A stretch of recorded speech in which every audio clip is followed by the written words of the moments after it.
Nah, saudaraku yang kasih dalam nama Yesus, demikian juga saudara kesempatan bagi saudara untuk berdoa. Ya, haleluya. Dan sekaligus saudaraku melihat urapan yang ada pada saudara. Ada urapan apa tidak, saudaraku? Ya, ada kesembuhan apa tidak? Amin. Ya. Kalau nggak ada kesembuhan juga tidak apa-apa sepanjang saudara menyelidik keadaan saudara, mengapa tidak sembuh? Apa yang kurang dengan saya? Amin, saudara. Ya. Saudara, dan pelayanan kita tidak sampai di sini saja, saudaraku. Saudara, kita mau jiwa-jiwa itu, saudaraku, sampai kepada maksud Tuhan. Ya. Bukan hanya selamat dari api neraka saja, saudaraku. Tidak. Kita mau dia berubah, kita mau dia sembuh, saudaraku. Ya. Kita mau mereka menjadi kejadian yang baru, kita mau mereka jadi murid Tuhan. Oleh sebab itu, jawabannya ialah gereja. Amin, saudara. Kita harus siap sedia juga mengunjungi mereka itu, saudaraku. Dan membawa mereka itu kepada kebaktian GKI, saudaraku, supaya mereka betul-betul mengenal Yesus sebagai Tuhan dan Juru Selamatnya. Saudaraku, dari kebaktian-kebaktian yang lalu, saya melihat kalau Bongke menyampaikan firman Tuhan, saudaraku, keselamatan jelas, saudaraku, bagi mereka disampaikan. Tetapi boleh juga saudara jelaskan sedikit lagi dengan singkat, tegas, tepat, dan diurapi Tuhan. Amin, saudara. Siapakah Yesus itu? Amin. Ya. Jika dia menerima sebagai Tuhan dan Juru Selamatnya, saudara. Saudara, supaya kesembuhan jadi dalam doa saudara buat orang sakit. Dengarkan baik-baik. Mujizat masih berlangsung. Amin. Tuhan Yesus tidak berubah. Dia tidak berubah dalam pelayanannya. Oleh sebab itu sekarang ini dia masih menyembuhkan. Menyembuhkan adalah pelayanan Tuhan Yesus yang terbanyak dari semua pelayanannya, kecuali mengajar. Ya. Tapi dari semua tanda jadi yang paling banyak kesembuhan penyakit. Maka ketika hari sudah malam dibawa orang kepada Yesus, semua orang yang buruk keadaannya, yang dirasa setan, maka semuanya disembuhkan Tuhan. Ya. Sampai sekarang Yesus masih berbuat demikian. Tapi dia memakai saudara dan saya. Yesus datang merusakkan pekerjaan setan. Untuk inilah anak Allah diberi nyata supaya dia merusakkan pekerjaan setan. Amin, saudara. Ya. Pekerjaan setan adalah memberi penyakit. Salah satu memberi penyakit. Karena dia datang untuk mencuri, membunuh, membinasakan. Beberapa waktu yang lalu saya katakan pada bahwasanya penyakit adalah perkara rohani. Penyakit adalah roh jahat. Oleh sebab itu saudaraku, ya, usirkan roh jahat, roh penyakit di dalam nama Yesus. Kalau saudara meletakkan tangan, ya, tanya penyakitnya apa, tuli, maka usirkan roh tuli. Amin. Kalau dia buta, usirkan roh buta. Ya. Satu orang buta total, saudaraku, saya doakan sungguh sembuh, saudaraku. Dan saya usirkan roh buta dalam nama Yesus. Ya. Memang saya ditonton oleh orang banyak, saudara. Gak apa-apa lah, saudaraku. Kita menjadi tontonan umum sama sebagaimana Paulus berkata. Nah, malaikat di sorga pun menonton kita, saudaraku. Tapi kita mengerjakan pekerjaan Tuhan dengan hati cinta kepada Tuhan Yesus, karena kita melayani Tuhan Yesus, menyenangkan hati Tuhan Yesus, saudaraku, dan kita mengasihi jiwa-jiwa. Tidak apa-apa. Ya. Saudara akan ditarik ke sana, ditarik kemari, saudaraku, untuk mendoakan orang lain. Kalau saudara berdoa dengan sungguh-sungguh, saudaraku, dan ada hasilnya, saudaraku. Dan firman Tuhan berkata, ya, iman itu bisa bertambah. Amin. Tuhan, tambahlah iman kami. Tuhan, saya mau urapanmu 2 kali ganda. Amin. Saya mau kuasamu Tuhan 2 kali ganda. Haleluya. Nah, kalau saudara mau urapan Tuhan, mau kuasa Tuhan, saudaraku, satu jalannya, saudaraku, saudara harus hidup suci. Amin. Hidup suci. Tanpa hidup suci, saudaraku, tidak akan ada kuasa. Hendaklah kamu kudus karena aku kudus, firman Tuhan berkata. Ya, kudus. Ya. Saudaraku, sebagai anak Tuhan yang sudah selamat, sudah lahir baru, dipenuhkan dengan Roh Kudus, yaitu saudara dan saya. Kalau saudara tidak hidup suci, kalau saudara hidup menurut kehendak daging, hidup duniawi, maka dalam hidup saudara tidak akan berhasil. Jangankan beroleh urapan. Jadi saudaraku, hidup kudus, saudaraku, hidup menolak dosa, hidup mematikan kehendak daging adalah salah satu kunci untuk keberhasilan, kemenangan, keberkatan dalam dunia ini. Amin. Bagi saudara pelayan-pelayan Tuhan, hidup suci, saudaraku, hidup suci merupakan jalan bagi Tuhan untuk mengurapi saudara, memakai saudara. Tuhan tidak akan mengurapi bejana-bejana yang kotor. Amin. Ya, Tuhan mengurapi bejana-bejana yang suci. Ya, suci. Dalam 1 Tesalonika 4 ayat 7 dikatakan, 1 Tesalonika 4 ayat 7, Allah memanggil kita bukan untuk melakukan apa yang cemar, melainkan apa yang kudus. Ini sesudah kita selamat, jangan berbuat apa yang cemar lagi, buat apa yang kudus. Saudara, secara dunia saya katakan tadi itu membawa kepada keberhasilan. Contohnya saudara lihat, saudaraku, Yusuf dalam perjanjian lama. Ya. Memang dikatakan Yusuf disertai Tuhan. Apakah kita tidak disertai Tuhan? Disertai Tuhan, amin. Ya. Dan firman Tuhan berkata, sehingga dia selalu berhasil dalam apa yang dikerjakannya. Penyertaan Tuhan membuat kita berhasil. Anak Tuhan adalah anak-anak yang berhasil. Amin. Di dunia ini, saudaraku, lain daripada orang dunia ini. Tapi lihat kenapa kemudian, saudaraku, mimpi daripada Tuhan menyertai Yusuf, saudaraku, kuasa Tuhan menyertai Yusuf, saudaraku, saudara, karena dia memilih, dia yang memilih, saudaraku, untuk tidak berdosa. Amin. Ya, dia menetapkan hati untuk tidak berdosa. Ya. Pada waktu dia digoda, oh, setan hanya menggoda. Dia tidak bisa memaksa. Sama sebagaimana Roh Kudus juga tidak memaksa. Tapi dia menggoda untuk jatuh kepada kehendak daging, untuk jatuh kepada hawa nafsu, saudara. Dan sudah banyak korbannya, bahkan di antara hamba-hamba Tuhan, saudara. Sayang sekali. Hamba-hamba Tuhan yang hidup menurut hawa nafsu akan kehilangan urapan, kehilangan kuasa, kehilangan jiwa-jiwa, kehilangan sidang, kehilangan panggilan Tuhan, kehilangan keluarga, kehilangan famili, kehilangan berkat Tuhan. Mahal bayarannya ya. Mahal. Nara mau contoh, nggak usah jauh-jauh, Simpson contohnya. Kehilangan segala-galanya. Karena hidup menurut kehendak daging. Karena tidak mau hidup dengan kekudusan, saudara. Tapi Yusuf beroleh segala-galanya. Kalau dia digoda untuk berbuat dosa, ada kesempatan buat berbuat dosa, ada kesempatan saudaraku hidup menurut kehendak daging, saudaraku. Tapi dia tidak mau, dia katakan tidak, tidak, tidak, tidak. Dia disertai Tuhan. Roh Kudus menyertai dia. Hikmatnya luar biasa. Sampai Firaun berkata, di mana kita bisa dapat orang seperti ini? Karena Roh Allah tinggal dalam dia. Orang kafir mengetahui Roh Allah tinggal dalam dia. Karena hikmatnya luar biasa. Karena dia hidup suci, Roh Kudus, saudaraku, memberikan hikmat kepadanya. Ini yang kita butuhkan sekarang ini, saudara. Saudara harus dipakai Tuhan, saudara harus diurapi Tuhan. Saudara. Lalu kita orang Kristen mau melayani tanpa kuasa. Lalu kita orang Kristen mau melayani dengan hidup dalam kehendak daging. Saudara, tidak akan ada kuasa. Saudaraku. Hidup kudus, saudaraku. Hidup kudus. Hidup suci, saudaraku. Hidup suci, saudaraku. Bukanlah larangan-larangan seperti hukum Taurat, saudaraku, tidak. Saudara, beberapa waktu yang lalu saya katakan, saudaraku, ya, kita mengikut Tuhan ini bukan larangan-larangan. Jangan buat ini, jangan buat itu. Tambah payah larangannya, tambah berat larangannya, tambah bangga pun orang beragama itu, saudaraku. Ya, itu tidak menyelamatkan sama sekali. Tetapi hidup kudus, yaitu hidup menurut pimpinan Roh Kudus yang berkata-kata dalam hati saudara. Amin. Karena seberapa banyak anak-anak Tuhan yang dipimpin oleh Roh Kudus, Roh Kudus berkata kepadanya, saudaraku, dan dia mematuhinya, saudaraku, melaksanakannya, saudaraku, dengan menyangkal diri, menyangkal diri. Saudara, semua kita ini punya kehendak daging, semua kita ini punya manusia lama.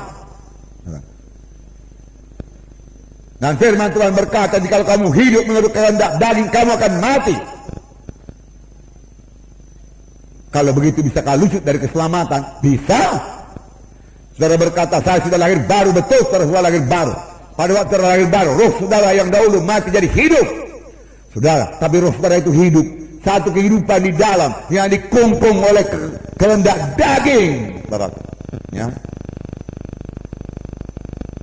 Yang dikungkung oleh kehendak daging. Dan kemudian dikungkung oleh manusia lama atau kehendak daging. Dan orang yang baru selamat itu sudah sangat terbiasa melakukan kehendak daging. Itu sebabnya Tuhan memberikan lagi Roh Kudus limpah, membaptis dengan Roh Kudus, saudaraku. Maksud Tuhan supaya dia bebas daripada kehendak dagingnya itu, saudara. Supaya dia bisa melawan kehendak dagingnya itu. Saya membacakan pada saudara-saudara Roma 8. Roma 8. Ayat 1. Demikianlah sekarang tidak ada penghukuman bagi mereka yang dalam Kristus Yesus. Tetapi seperti ayat ini berbunyi, yang tidak berjalan menurut daging, tapi menurut roh. Sebab ayat 4 berkata, mari kita baca ayat 4. Supaya tuntutannya, hukum Taurat digenapi dalam kita, yang tidak hidup menurut daging, tetapi menurut roh. Ya. Tetapi menurut roh. Dikatakan, saudaraku, sebenarnya yang terjemahan aslinya, saudaraku, ayat 2 berkata, roh yang memberi hidup telah memerdekakan kamu dalam Kristus dari hukum dosa dan hukum maut. Ya. Hukum roh yang memberi hidup telah membebaskan saudara dari hukum dosa dan hukum maut. Hukum dosa sama dengan hukum gravitasi. Sesuatu yang tidak bisa diganggu gugat. Sesuatu yang mesti terjadi. Ada namanya hukum gravitasi, jatuh, saudara. Bagaimana pun mesti jatuh, ya. Tapi bisa dihalangi, ditangkap, saudaraku. Ya, kalau tidak dia jatuh. Itu hukum. Hukum dosa itu berlaku bagi manusia yang belum lahir baru, belum penuh dengan Roh Kudus. Bagaimanapun dia mesti jatuh kepada dosa tiap-tiap hari, karena dia di bawah hukum dosa. Betul apa tidak, saudaraku? Ya. Kasihankan mereka itu. Bagaimanapun dia bertapa atau dia bagaimana, dia mesti jatuh kepada dosa karena dia di bawah hukum dosa. Amin. Tapi bukan hanya di bawah hukum dosa, dia juga di bawah hukum maut. Maut menanti dia, neraka menanti dia. Tak dapat tiada, dia mesti ke neraka. Tapi dengarkan, roh atau hukum roh telah apa?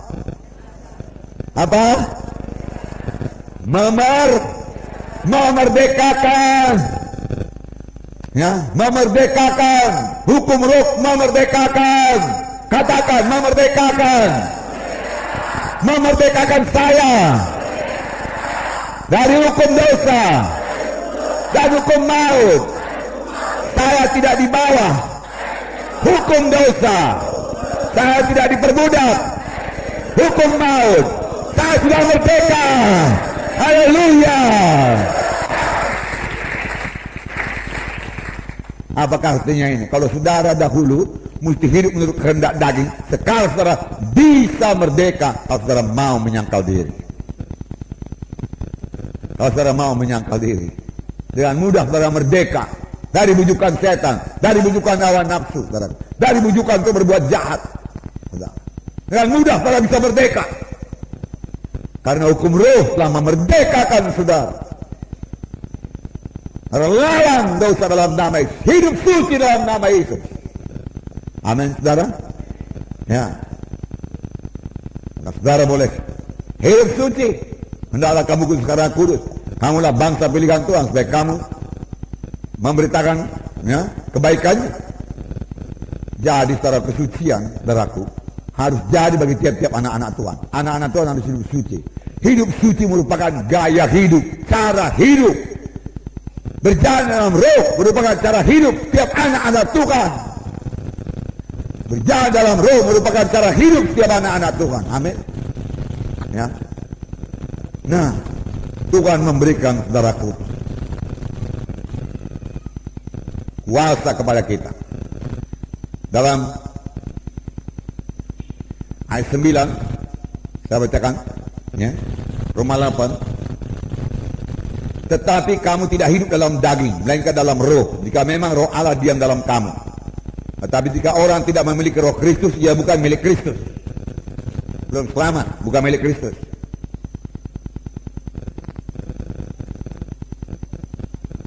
Tetapi jika Kristus ada dalam kamu, maka tubuh memang mati karena dosa, tetapi roh adalah kehidupan oleh karena kebenaran. Dan jika roh Dia yang telah membangkitkan Yesus dari antara orang mati diam dalam kamu, maka Ia telah membangkitkan Yesus Kristus dari antara orang mati, akan menghidupkan juga tubuhmu yang fana itu oleh roh yang diam dalam kamu. Apakah artinya ini? Jikalau kita membiarkan roh Allah, roh kudus menguasai kita, jikalau kita membiarkan roh kudus mematikan perbuatan daging, jikalau kita biarkan roh kudus dalam kita menolak sebuah dosa, dengarkan baik-baik, sehingga kita tidak hidup dalam hawa nafsu, tidak hidup dalam daging, maka roh kudus akan menghidupkan tubuh kita ini, akan membuat kita sehat. Amin. Haleluya. Maka saya yakin pada hari zaman ini, saudara senantiasa penuh dengan roh kudus, saudaraku, roh kudus bahkan tidak membiarkan saudara menjadi lemah, tidak membiarkan saudara menjadi tua. Amin. Enggak ada tua bagi orang yang penuh dengan roh kudus, bagi orang yang berjalan dalam roh. Saudara seperti Kaleb berkata, beri kepadaku gunung itu. Umur 85 tahun, kuatku bersama dengan 40 umurku 40 tahun. Itu orang yang, tapi satu lagi yang istimewa pada Kaleb, aku telah membawa kabar sejujur-jujurnya, dikatakan dalam Alkitab. Tetapi terjemahan bahasa Inggris berkata, aku telah membawa kabar sesuai dengan firman Tuhan yang ada di dalam hatiku. Dengan firman Tuhan dalam hatiku.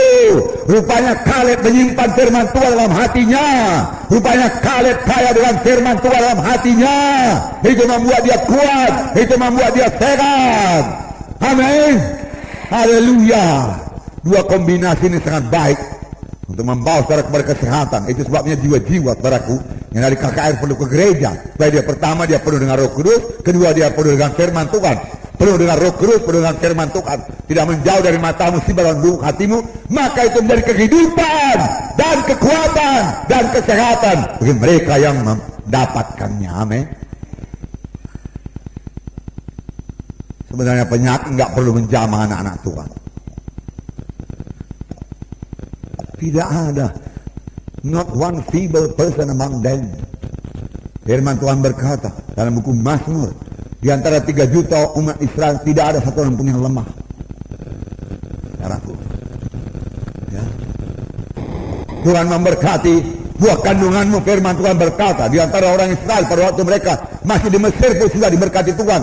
Diberikan Tuhan beda dengan orang Mesir. Orang-orang Israel, saudaraku, perempuan-perempuan Israel melahirkan anak dengan cepat. Saudaraku, nggak ada persoalan pada dia. Sehingga bidan-bidan yang disuruh membidani, saudaraku, ya orang-orang Israel mau melahirkan itu, belum sampai ke tempat itu, bayi sudah lahir. Amin. Haleluya. Tangan Tuhan, haleluya. Tangan Tuhan itu masuk perjanjian lama. Ya. Kita dalam perjanjian baru, satu perjanjian yang lebih baik. Kita umat perjanjian Tuhan, umat perjanjian baru yang lebih baik. Amin. Tuh, tadi malam saya baca firman Tuhan 2 Korintus. Saya tertarik 2 Korintus. Saya baca terus dan saya baca sampai tamat 2 Korintus. Enggak yang berapa lama, itu pendek saja. Tetapi dikatakan, kalau dahulu pun waktu Tuhan memberikan 10 hukum melalui Musa, disertai dengan kemuliaan, sehingga muka Musa harus ditutupi, diselubungi, itulah dia hukum yang membawa kepada penghukuman. Apalagi sekarang ini, ya, kita menerima, saudaraku, hukum yang dari roh yang membawa kepada kehidupan. Kalau hukum yang membawa kepada penghukuman juga, saudaraku, sudah disertai dengan kemuliaan, betapa lebihnya lagi kemuliaan yang menyertai kita sekarang ini. Pelayan-pelayan Tuhan yang melayani dalam roh Tuhan menjadi mulia. Amin. Mulia. Mulia. Roh saudara bebas. bebas.